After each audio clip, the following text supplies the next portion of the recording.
안녕하세요. 저는 동네에서 치킨집을 운영하고 있어요. 고등학교 때 아르바이트를 치킨집에서 시작했었는데, 그때는 잠깐 일하는 곳이라고 생각했는데, 어느새 제 직업이 되어버렸네요. 어디 가서 제가 치킨집을 운영한다고 하면, 몇몇 사람들은 제가 굉장히 부자라고 생각하는데요. 아무래도 사장님이라는 이미지 때문에 그런 것 같더라고요. 하지만 그 사람들의 예상과 다르게, 저는 무척이나 빠듯한 삶을 살고 있어요. 아들 하나를 키우고 있는데, 집세 내고 가게세 내고 아들 앞으로 만들어준 적금 통장에 돈을 넣고 나면 생활비가 똑 떨어질 만큼 빠듯한 생활을 하고 있죠. 그러면 다른 일을 하면 더 낫지 않냐고 하시는 분들도 있는데, 이제 나이도 있고 자식도 있다 보니까 이제 와서 가게를 접고 다른 일을 도전할 용기가 나지 않더라고요. 할 줄 아는 거라고는 주문받고 배달하고 치킨 튀기는 것밖에 없는데 무슨 일을 해야 할지도 모르겠고요. 또 제가 어릴 때 사고로 몸을 다치면서 심한 건 아니지만 오래 걷거나 서 있으면 다리를 조금 절뚝거리거든요. 그러다 보니 더더욱 할 만한 새로운 일을 찾기도 쉽지 않고 다른 곳에서는 저를 안 받아주지 않을까 하는 불안감이 있기도 해요. 그래서 적자가 아닌 이상 그냥 가게를 계속 운영하게 된 거죠. 또 아이 키우기에는 그나마 자영업이 그래도 낫더라고요. 가게를 차리기 전에는 다른 가게에서 일하기도 했는데 아이가 갑자기 아파도 출근을 해야 하고 아이가 밥도 못 먹고 저만 기다리고 있는데도 추가로 더 일하라고 할 때 안 된다고 할 수도 없었거든요.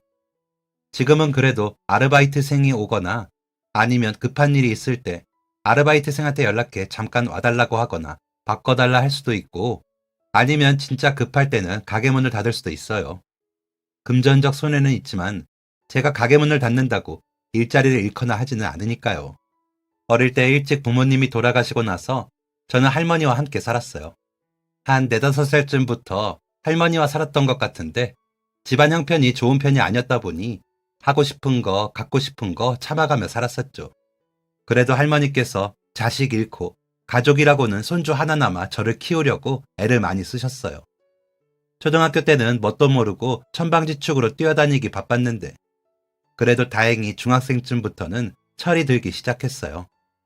할머니께서 그 연세에도 시장 일을 하시면서 저를 힘들게 키우신다는 것을 마침내 알게 되었거든요. 우리 할머니는 맨날 저한테 사고 치지 말라고 소리치고 애들한테 가서 공부하라고 쫓아다니셔서 늘 건강하신 줄만 알았는데 그냥 제 앞에서만 그렇게 건강한 것처럼 한 거였어요. 어느 날 용돈 좀 달라고 조르려고 시장을 찾아갔는데 무릎이 아파 일어나시려다가 풀썩 주저앉으시더라고요. 주변 상인분들은 이미 알고 있었다는 듯이 아이고 무릎이 또 말썽이야? 그러게 이제 나이도 있어서 쉬어야 된다니까 그렇게 무리를 해 라고 하시더라고요. 그 이야기를 듣는 순간 용돈 받겠다고 뛰어온 제가 너무 부끄러워졌어요. 부모님 일찍 돌아가시고 나에게 남은 가족이라고는 할머니 하나뿐인데 더 소중히 대해드렸어야 하는데 제가 바보였죠. 그래서 그날부터 정신을 바짝 차리게 되었어요. 할머니가 잔소리하시기 전에 숙제도 하고 학교도 늦지 않게 바로바로 일어나서 가고 수업 때도 졸려 죽겠는데 눈을 부릅뜨고 정신 차리려고 했어요. 용돈 받아 쓰는 것도 부담되실 거라 제 용돈 정도는 스스로 벌지 싶은 생각이 들었어요.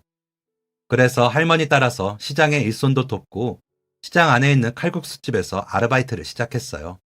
서빙하고 주문받고 근처 상인분들이 주문하시면 걸어서 배달도 다녔죠. 직접 일을 해보니까 그동안 저 먹여 살리겠다고 생활비 벌러 성하지도 않은 무릎으로 시장을 왔다 갔다 하신 게 얼마나 힘든 일이었는지 알게 되었죠.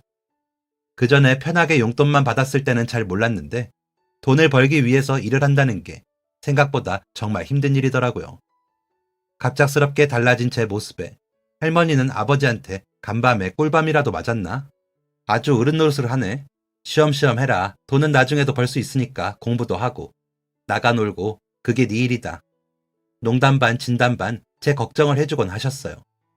고등학교에 진학해서는 또 다른 꿈도 생겼어요. 공부를 하다 보니까 이거 생각보다 괜찮네 싶은 생각이 들더라고요.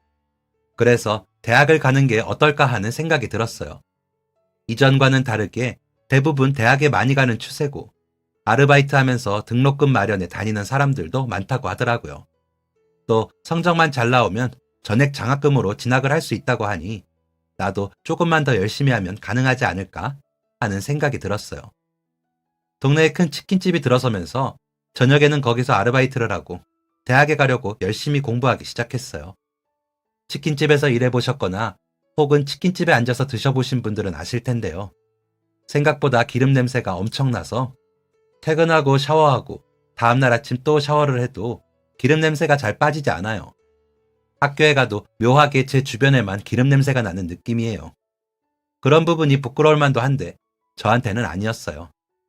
오히려 스스로가 굉장히 열심히 사는 것처럼 느껴져서 일을 마치고 집에 오면 뿌듯하기도 하고 그러면서 성적까지 잘 나오니 저 자신이 대단하다고 느껴지기도 했거든요.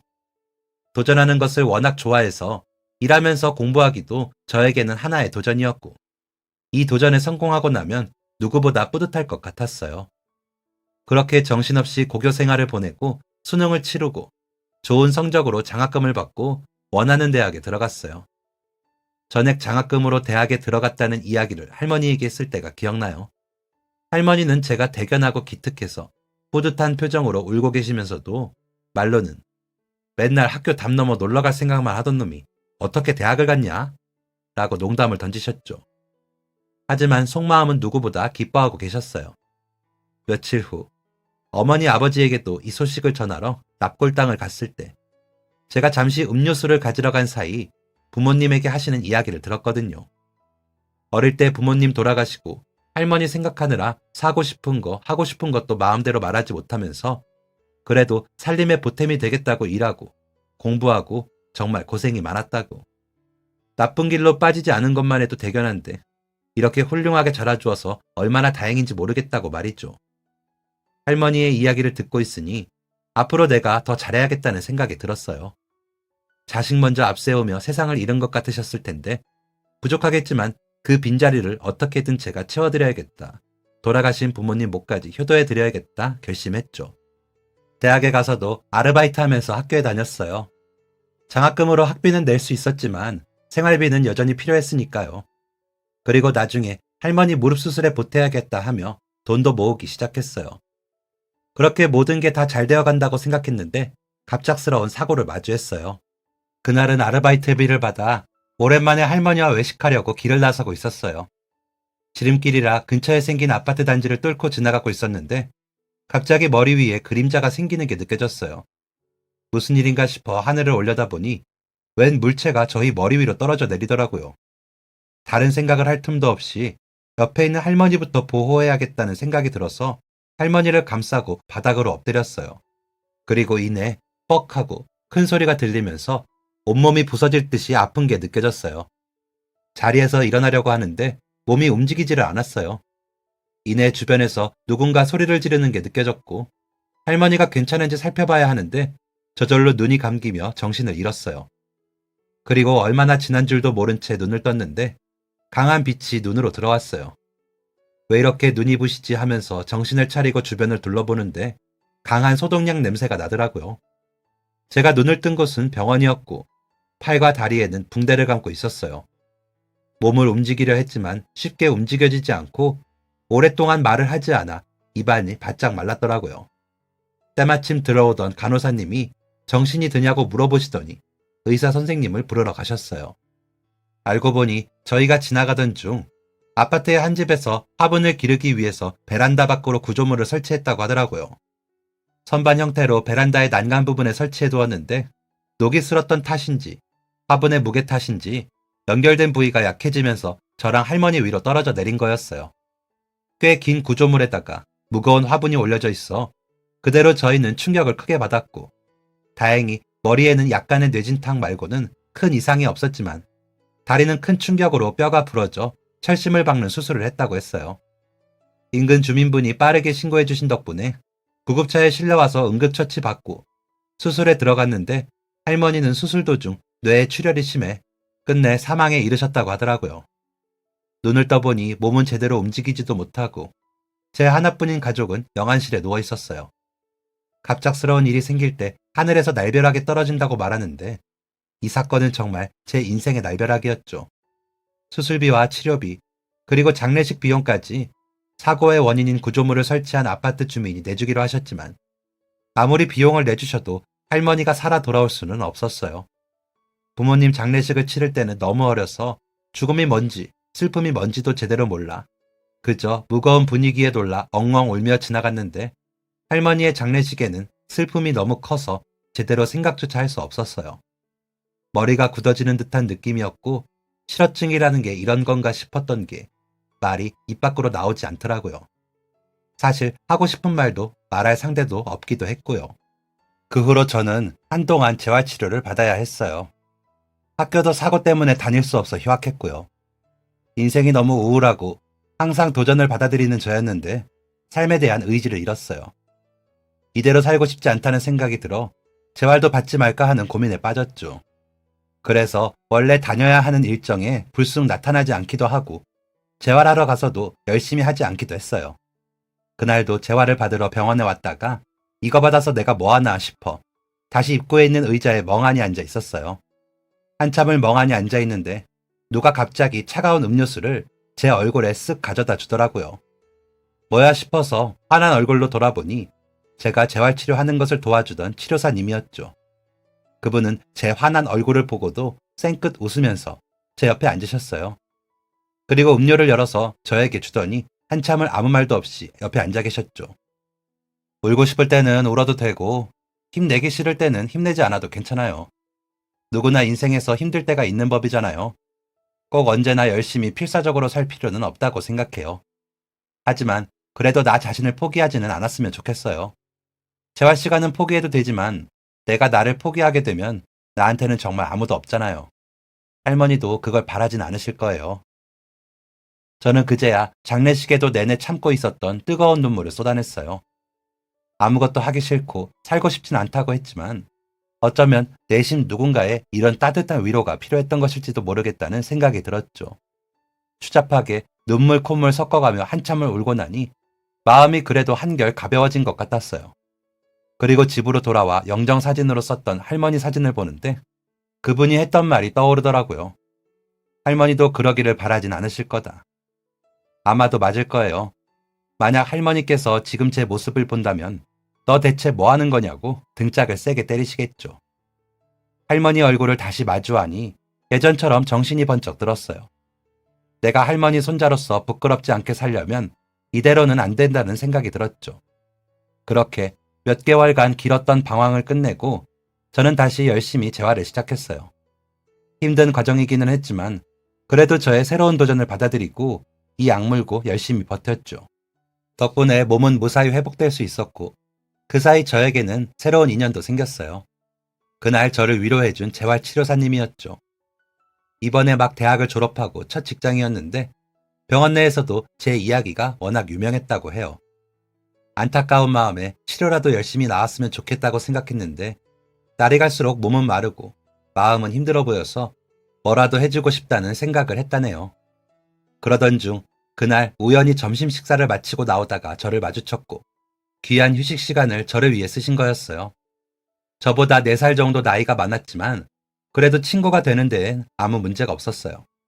그분도 어릴 때부터 부모님을 잃어서 보육원에서 지냈는데 좋은 선생님을 만난 덕분에 자신의 꿈도 찾고 대학도 갈 수 있었다고 해요. 이야기를 나눠보니 대화도 너무 잘 통하고 성격도 비슷한 면이 많았어요. 저는 사고 이후 친구들 만나기를 꺼렸고 그분은 그전까지 타 지역에 살고 있었어서 그동안 만날 친구가 없었다고 하더라고요. 병원을 들릴 때만 연락을 주고받고 대화를 나누었는데 시간이 지나면서 점점 병원 밖에서도 밥을 먹거나 어울리는 일들이 늘었어요. 그렇게 함께 시간을 보내다 보니 금세 정이 들었는데요. 사실 제가 먼저 좋아해서 호기롭게 연애하자고 소리쳤어요. 내심 제가 싫지 않았는지 그래 어디 한번 해보자며 저희는 연인 사이가 되었죠. 대학에 돌아가야 했는데 용기가 나지 않았어요. 이미 학교 친구들도 제 소식을 다 알 텐데 저를 불쌍하게 볼 것 같아서 왠지 피하고 싶더라고요. 게다가 사고와 수술로 인해 몸에 난 흉터 때문에 사람들로부터 동정어린 시선과 불편한 눈빛을 받을 것 같았어요. 그래서 학교로 돌아가지 않고 일을 시작했어요. 다른 것보다 치킨집 아르바이트는 자신 있었고 사람을 많이 마주하는 일도 아니었기 때문에 저는 다시 치킨집에서 일하기 시작했어요. 그렇게 2년 정도 일하면서 여자친구와 행복한 연애도 계속했어요. 여자친구는 알면 알수록 너무 좋은 사람이었어요. 저보다 훨씬 내면이 건강하고 튼튼한 사람이라 옆에서 정말 많은 도움을 주었거든요. 제가 지치고 힘들어서 조금이라도 힘 빠지는 소리를 할 때면 곁에서 응원과 위로를 아끼지 않았어요. 2년 정도 만나보니 이 사람에 대한 확신이 생겼어요. 어린 나이였지만 저는 더 고민할 필요가 없다고 생각했어요. 그리고 여자친구는 저보다 연상이라 딱 결혼하기 좋은 시기이기도 했고요. 저희는 바로 혼인신고를 하고 저희끼리 조촐하게 결혼식을 올린 후 부부가 되었어요. 그리고 달콤한 신혼생활이 3년 정도 지나고 아이가 생겼어요.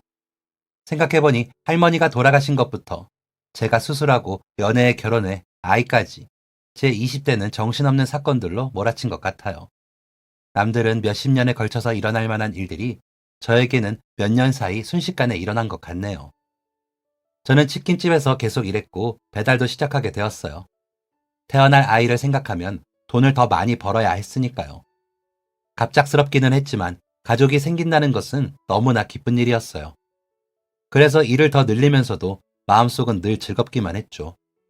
아내 역시 같은 마음으로 배가 불러오는데도 계속 일을 다녔어요. 저희는 태어날 아이에게 더 많은 것들을 해주고 싶다는 생각으로 각자의 자리에서 열심히 달렸죠. 그리고 몇 달 후 예정된 출산일보다 하루 늦게 아이가 태어났어요. 다행히 마지막 배달을 마치고 나서 산통이 시작되어서 저는 얼른 병원으로 뛰어와 아내 곁을 지킬 수 있었죠. 아플 줄은 알았지만 이렇게까지 아플 줄은 몰랐다며 다 저 때문이라고 귀여운 투정을 하는 아내에게 저는 미안하다는 말밖에 해줄 수 없었어요. 그렇게 뜬 눈으로 밤을 새워갈 때쯤 마침내 아들이 세상에 태어났어요. 우렁찬 울음소리와 함께 다행히 머리부터 발끝까지 아주 건강하게 태어났죠. 저는 고생했다며 아내의 손을 꼭 잡았고 아내는 너무 기쁘다면서 엉엉 울더라고요. 제 주변에도 결혼한 친구들은 없어서 갓난아기는 태어나 처음 봤는데 너무 신기했어요. 제가 생각했던 것보다 훨씬 작아서 마치 제가 옆에서 숨만 내쉬어도 부서질 것만 같더라고요.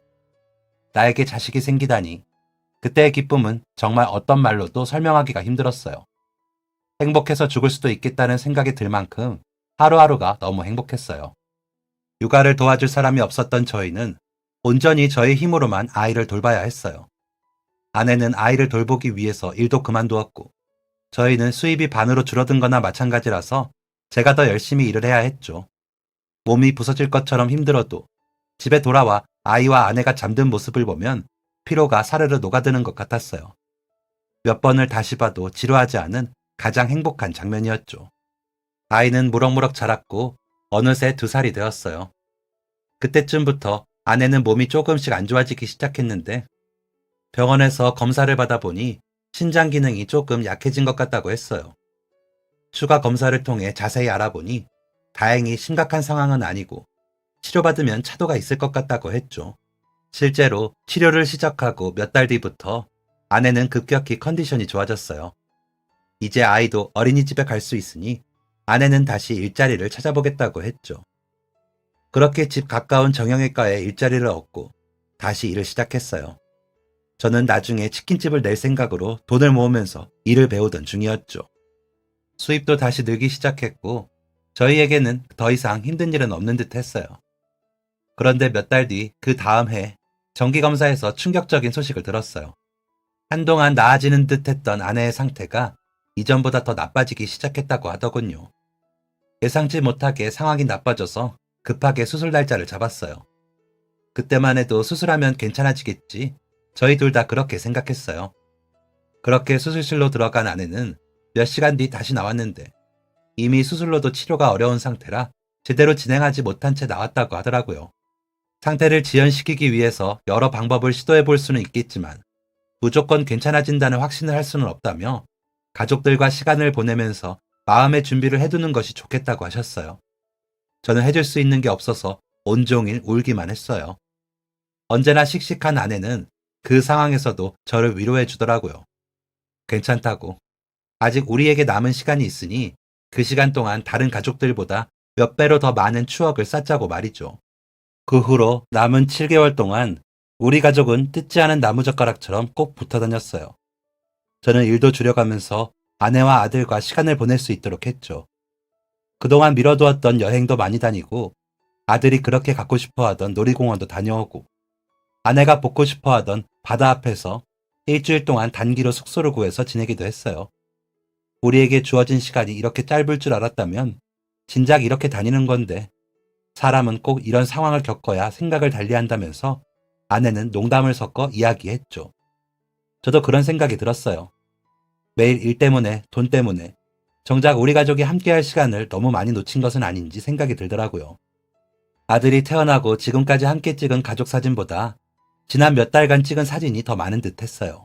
그리고 행복했던 7개월을 보내고 8개월째가 되던 달, 아내는 세상을 떠났어요. 아들의 4살 생일을 함께 축하하고 싶었는데 아쉽게도 그때까지 버틸 힘은 없었나 봐요.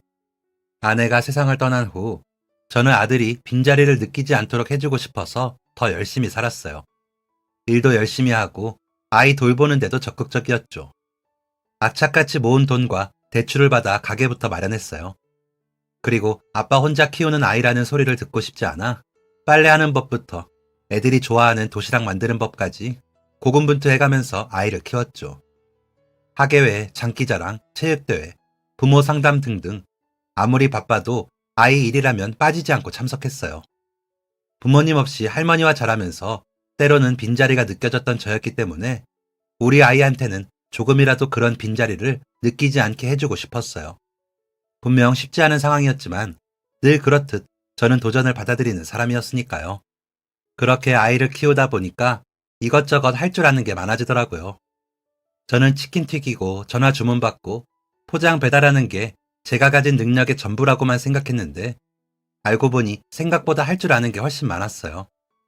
요리도 잘하고 청소, 설거지도 잘하고 머리도 손질할 줄 알더라고요. 아들이 한창 낯가리던 시기가 있어서 제가 직접 머리를 잘라주기 위해서 미용도 배웠거든요. 아이는 점점 자라면서 제 손길 갈 일이 줄어들었는데 애써 배운 기술들을 그냥 썩히자니 조금 아까웠어요.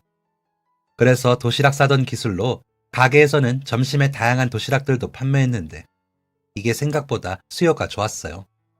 특히 어린이집이나 유치원에서 특별한 날 단체 주문을 많이 해주셔서 매출에 꽤 도움이 되었죠.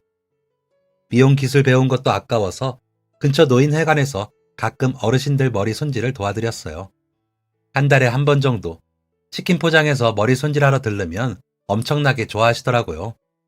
내가 가진 것으로 사람들을 이렇게 웃게 만들 수 있다는 생각도 들고 돌아가신 저희 할머니도 생각나서 왠지 더 잘해드리게 되었어요.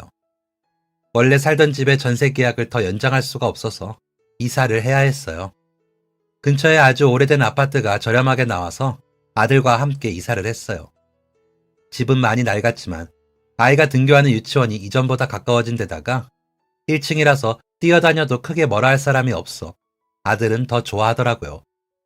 저는 아내와 함께 처음으로 얻었던 집이라 이사하는 게 무척이나 아쉬웠지만 새로운 보금자리에서는 또 새로운 추억이 쌓일 거라고 생각하며 이사를 했어요. 그런데 새로 이사간 집에는 한 가지 문제가 있었어요. 그동안 저녁 장사를 하느라 제가 집에 있는 시간이 많지 않아 잘 몰랐는데 아이가 자꾸 집이 너무 시끄럽다고 하더라고요. 위층에 어린애가 산다는 이야기는 못 들었는데 층간소음이라도 있는 건가 싶었지만 제가 확인해 볼 시간이 없었어요. 하루는 쉬는 날이라 오랜만에 집에 있는데 아이 말대로 정말 시끄러운 소리가 들렸어요. 위에서 누가 전동 마사지기라도 바닥에 대고 하는 건가 싶을 만큼의 소음이었는데 저녁 시간이 조금 지나고 나니까 다시 조용해지더라고요. 너무 늦은 밤이 아니라 한마디 하기가 애매해서 그냥저냥 몇 달을 참고 지냈어요. 그런데 어느 날부터인가 늦은 저녁에도 소음이 시끄럽게 나더라고요. 너무 심하다 싶을 정도라서 안 되겠다 싶어 참고 참다 위층으로 올라갔어요. 안쪽에서는 여전히 시끄러운 소리가 들리길래 살짝 씩씩거리면서 그래, 이만큼 참으면 많이 참았다. 단호하게 한마디 해야겠어. 생각하면서 위층의 벨을 딱 눌렀는데 아니 이럴 수가. 정말 깜짝 놀라고 말았어요. 커다란 소리가 안쪽에서 들리더니 문을 딱 열었는데 할머니 한 분이 휠체어를 타고 계시더라고요. 아이고 이런 세상에. 할머니께서는 무슨 일 때문에 왔는지 예측이라도 한 듯 굉장히 미안해하는 표정으로 문을 열어주시더라고요. 사실 그동안 우리 집에서 들렸던 소음은 할머니께서 휠체어를 타고 집안을 이동하면서 났던 소리였어요. 그것도 모르고 저는 전후 사정을 제대로 알아보지도 않고 씩씩거리면서 올라왔던 게 너무 죄송해지더라고요. 게다가 너무 죄송하다는 표정을 짓고 있는 할머니의 표정을 보니 제가 했던 성급했던 판단이 너무 부끄러워졌어요. 아랫집이죠? 휠체어 소리 때문에 시끄러웠죠? 죄송해요. 조심한다고 했는데 집안 정리할 게 좀 있어서. 정말 미안하고 난처해 하시면서 말끝을 흐리시는데 몸둘 바를 모르겠더라고요. 그래서 정말 죄송하다고, 제가 몰랐다고 몇 번이나 연거푸 사과를 드렸는데 그래도 마음이 너무 무거웠어요. 그런데 열린 현관문으로 입구에 쓰레기가 가득 쌓여 있는 게 눈에 들어왔어요. 저는 조심스럽게 혹시 쓰레기 버리실 거 모아두신 거냐고 여쭤보았죠. 할머니께서는 쓰레기를 버리러 가야 하는데 아파트 엘리베이터가 워낙 오래되어서 크기가 작다 보니 사람들이 최대한 다니지 않는 시간을 이용하려고 모아두었다고 하셨어요. 보니까 요 며칠 늦은 시간까지 시끄러웠던 이유도 쓰레기를 내놓으시려고 정리하시다가 그러신 것 같더라고요. 저는 죄송한 마음에 이거라도 해드려야겠다는 생각이 들어 제가 대신 쓰레기를 버려드리겠다고 했어요. 할머니는 괜찮다고 긋고 말리시는데 저는 씩씩거리며 뛰어 올라온 게 죄송해서 이거라도 해야겠다고 주섬주섬 쓰레기를 챙겼죠. 그런데 보니까 봉투 안에는 일회용 음식 용기가 많더라고요. 할머니께 식사를 인스턴트로 챙겨 드시냐고 여쭤보니 아무래도 싱크대와 가스레인지가 휠체어 높이와 맞지 않아 혼자 계실 때는 설거지가 덜 나오는 인스턴트를 많이 드신다고 하시더라고요. 그날 저는 쓰레기를 내놓고 다시 집으로 돌아와 아들에게 상황을 설명했어요. 위층 할머니께서 몸이 불편하셔서 휠체어를 타셔야 하는데 집안을 돌아다니실 때 바퀴 소리 때문에 소음이 있었던 거였다고요. 아들은 자기도 몰랐다면서 알았다면 시끄럽다고 하지 않았을 거라고 할머니에게 죄송하다고 이야기했어요. 그 이야기를 듣고 와, 그래도 내가 자식을 참 잘 키웠구나 생각이 들더라고요. 그리고 다음 날 저는 가게에서 파는 도시락 여분을 만들었어요. 할머니가 점심과 저녁을 챙겨 드실 수 있도록 한 거죠. 그리고 만든 도시락은 잠깐 시간을 내서 직접 할머니에게 전해드리러 갔어요. 할머니께서는 뭐 이런 걸 가지고 오냐면서 이미 소음 때문에 많이 불편했을 텐데 이런 것까지 챙기지 않아도 된다고 하셨어요. 저는 어차피 만드는 도시락 한두 개 더 여유 있게 만드는 거라 상관없다고 했죠. 그 후로도 몇 번 도시락을 배달해 드렸고 남은 통은 제가 다시 가지고 와서 깨끗하게 설거지했어요. 그리고 며칠 할머니 집을 가보니 청소도 그렇고 손 갈 부분이 꽤 많더라고요. 그래서 하루 날을 잡아 할머니께 양해를 구하고 집안 청소를 도와드렸어요. 화장실까지 깨끗하게 구석구석 청소해드리고 직접 요리도 해드려서 저희 아들을 불러 같이 저녁 식사를 했어요. 이렇게 어린애가 집에 오는 게 얼마만인지 모르겠다면서 할머니는 저희 아들과 밥 먹으면서 무척 기분 좋아하셨어요. 저희 애도 조부모님이나 친척 어른이 없다 보니 할머니와 함께 있는 걸 엄청나게 재밌어 하더라고요. 두 사람 모두에게 좋은 시간이라 다행이다 싶었죠. 그 모습을 보니 한 가지 아이디어가 떠올랐어요. 안 그래도 제가 집에 자주 들린다고 해도 아이 혼자 있는 시간이 많아서 걱정이 많았거든요. 가게 일이 바빠지면서 저도 잠깐씩 빠져나올 타이밍이 어려워지기도 했고요. 그래서 혹시 낮 동안 할머니께서 저희 아들과 함께 해주실 순 없는지 여쭤봤어요. 저희 아들은 자기가 청소도 잘하고 설거지도 잘한다면서 할머니 도와드리겠다고 신나하고 할머니께서는 혼자 있기 적적한데 누구라도 와주면 정말 고맙다고 승낙하셨죠. 그 다음 날부터 아이는 유치원이 끝나면 할머니 집으로 갔어요. 저는 저희의 먹을 것까지 도시락을 챙겨서 할머니 집으로 가져다 드렸죠. 아이는 할머니 집에서 청소도 도와드리고 다 먹은 건 설거지도 하고 또 분리수거 날마다 나서서 쓰레기도 버린다고 하더라고요. 아이에게는 스스로 할 수 있는 기회가 많아졌고 할머니는 도와줄 사람이 생겨서 서로에게 좋은 듯 했어요. 알고 보니 할머니에게는 손자가 하나 있더라고요. 이제 막 20대 후반에 들어선 손자는 어머니가 집을 나가고 아버지는 일찍 돌아가셔서 할머니가 키워주셨다고 했어요. 바르게 잘 자라 지금은 직업군인으로 일하고 있는데 현재 있는 곳이 먼 지방이라 집을 떠나 있다고 하더라고요. 휴가 때마다 올라와서 할머니를 돌봐드리기는 하지만 집에 올 수 있는 시간이 많지 않아 늘 전화로 안부를 전한다고 했어요. 저희가 함께 시간을 보낸 지도 몇 달이 되었고 그 사이에 그 손주분도 몇 번 봤어요. 할머니 말씀대로 얼굴도 잘생기고 키도 크고 아주 듬직하고 반듯한 청년이더라고요. 그동안 자기 대신 할머니를 도와주셔서 너무 감사하다면서 우리 집에 직접 빵이랑 케이크를 사서 인사도 왔어요. 언제 한번 식사라도 대접해드리고 싶다면서 감사 인사를 톡톡히 하더라고요. 우리 아들도 저렇게 자랐으면 좋겠다 생각이 들 만큼 정말 멋진 청년이었어요. 그렇게 저희는 아래층 위층, 돈독한 이웃관계를 이어갔어요. 원래라면 아이가 유치원에서 돌아올 때 맞춰 집에 몇 번씩 왔다 갔다 했었는데 이제 할머니께서 봐주시니 한결 마음 편히 가게에 집중할 수 있었죠. 가게는 장사가 대박난 것은 아니지만 그래도 생계를 유지할 정도는 되었어요. 사실 제가 이래저래 기부하는 것만 아니어도 한층 더 여유롭게 생활할 수 있겠지만 어쨌든 저는 밥을 굶거나 생계가 어려운 수준도 아니었기에 지금 당장 도움이 필요한 사람들을 외면할 수가 없더라고요. 저 역시 힘든 시절을 겪어봤기에 더더욱 외면하기가 힘들었어요. 내 인생이 이렇게 평화롭게 돌아가도 되나 싶을 만큼 평온한 날들이 지속되었어요. 하지만 늘 그렇듯 제 인생이 이렇게 쉽게 풀릴 리가 없죠. 아르바이트생이 한 명 그만두면서 유독 더 바쁜 한 주를 보내고 있던 때였어요. 너무 정신이 없어 아이가 유치원에서 돌아올 때 늘 전화통화를 하는데 그날은 그것마저 깜빡해버렸어요. 한창 일하고 정신을 차려보니 애가 집에 오고도 남을 시간이라 아차차 싶어서 얼른 아이에게 전화를 걸었는데 받지 않더라고요. 보니까 부재 중에 할머니 전화도 여러 통 남겨 있었죠. 그 순간 심장이 쿵 내려앉은 듯 했어요. 저는 다급하게 할머니에게 다시 전화를 드렸는데 유치원 끝나고 벌써 도착했어야 할 아이가 오지 않았다고 하더라고요. 그래서 혹시 가게에 있는지 물어보려고 전화를 하신 거였어요. 저는 다시 한번 아이 핸드폰으로 전화를 걸었고 마침내 한 여성분이 전화를 받았어요. 그 여성분은 병원 주소를 알려주면서 아이가 근처에서 사고를 당해 이곳으로 실려왔다고 수술에 들어가야 하기 때문에 보호자가 얼른 와야 한다고 했어요. 저는 앞뒤 상황을 계산할 틈도 없이 바로 앞치마를 벗어던지고 병원으로 뛰어갔어요.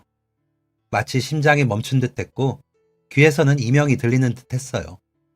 머릿속에서는 예전 할머니와 겪었던 사고와 죽기 전 아내의 마지막 모습들이 끝없이 재생되었어요. 우리 아들도 나보다 먼저 세상을 떠나는 건가 하는 불안감이 밀려오면서 아이가 얼마나 다쳤을까, 얼마나 많이 아프고 무서웠을까, 내가 왜 전화하는 걸 깜빡해서 이런 상황을 만들었지 끝없이 자책을 했어요.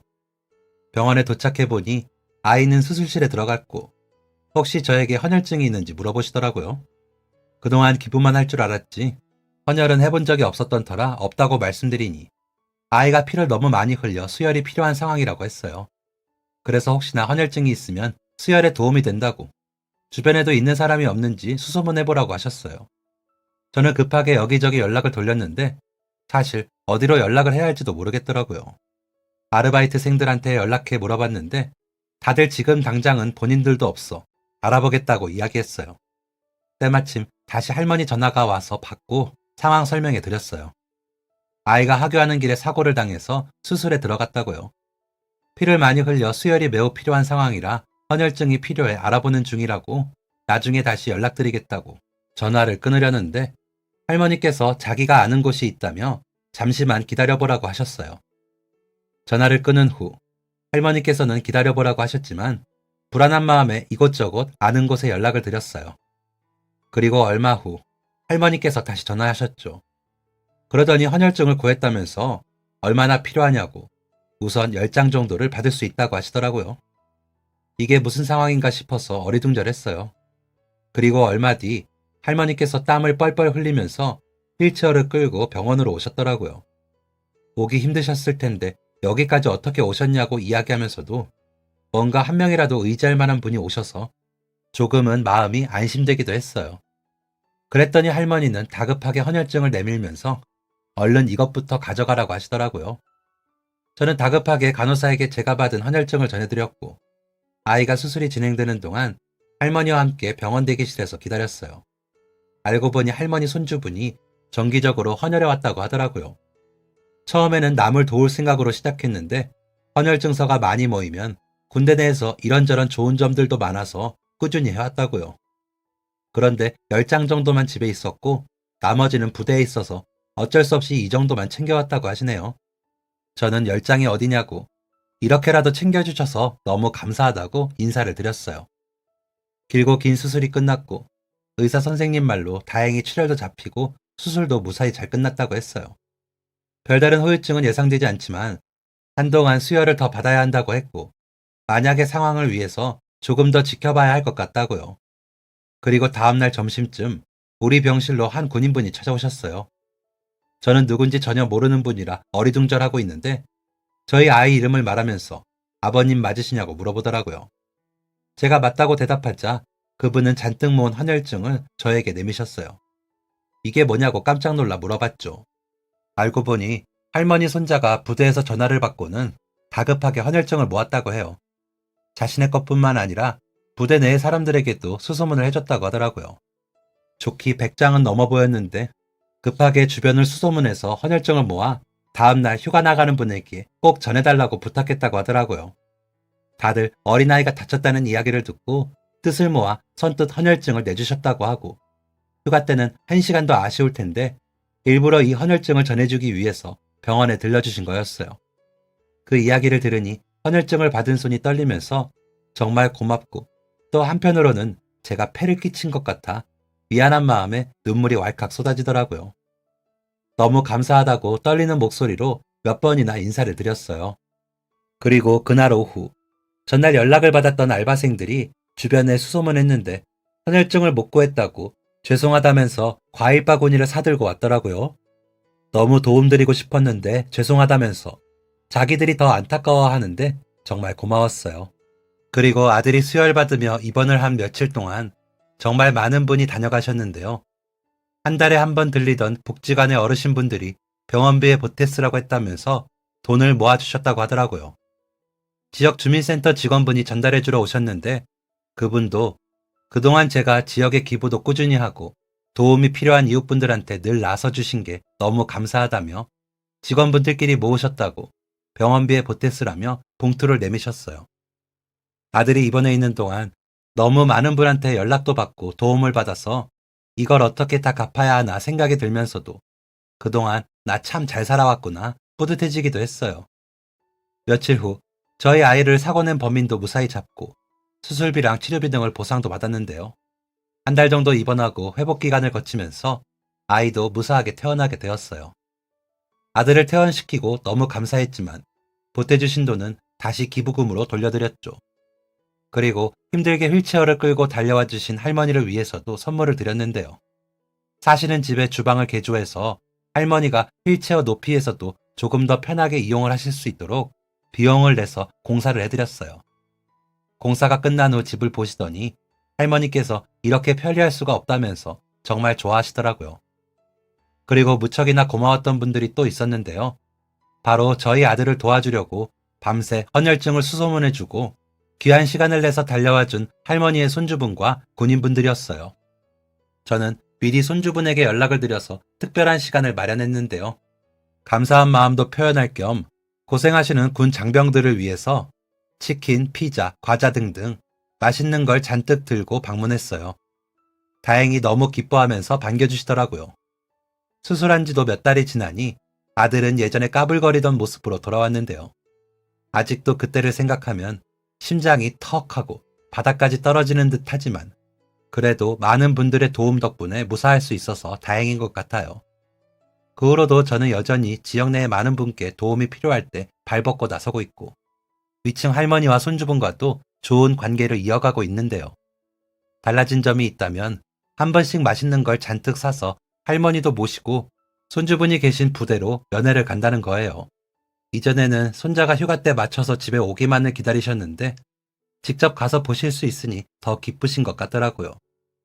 저희 아들도 부대 갈 때마다 군인 형들 멋있다면서 자기도 나중에 군인이 되고 싶다고 장래 희망이 바뀌기도 했고요. 간혹 제가 다른 사람들을 돕는 모습을 보면서 굳이 뭐하러 그러냐고 자기 앞길부터 챙기라는 분들도 있었어요. 하지만 이렇게 어려운 상황을 겪어보니 그동안 내 이익만 생각하면서 살지 않은 덕분에 이렇게 여러 사람으로부터 도움을 받을 수 있었다고 생각해요. 그래서 지금까지도 그랬지만 앞으로도 다른 사람의 말에 휘둘리기보다는 제가 원하는 것, 제가 옳다고 생각하는 길을 걸으려고 하는데요. 다른 사람을 돕는 게 늘 어떤 대가를 바라고 하는 것은 아니지만 그래도 내가 오늘 이룬 선행이 나에게 어떻게 돌아올지 모르니 혹시나 다른 사람을 도울 기회가 있다면 망설이지 말고 손을 내밀어 보시기를 바라요. 지금까지 사연 들어주셔서 감사합니다. 사연이 재밌으셨다면 구독과 좋아요를 눌러주세요. 감사합니다. 안녕히 계세요.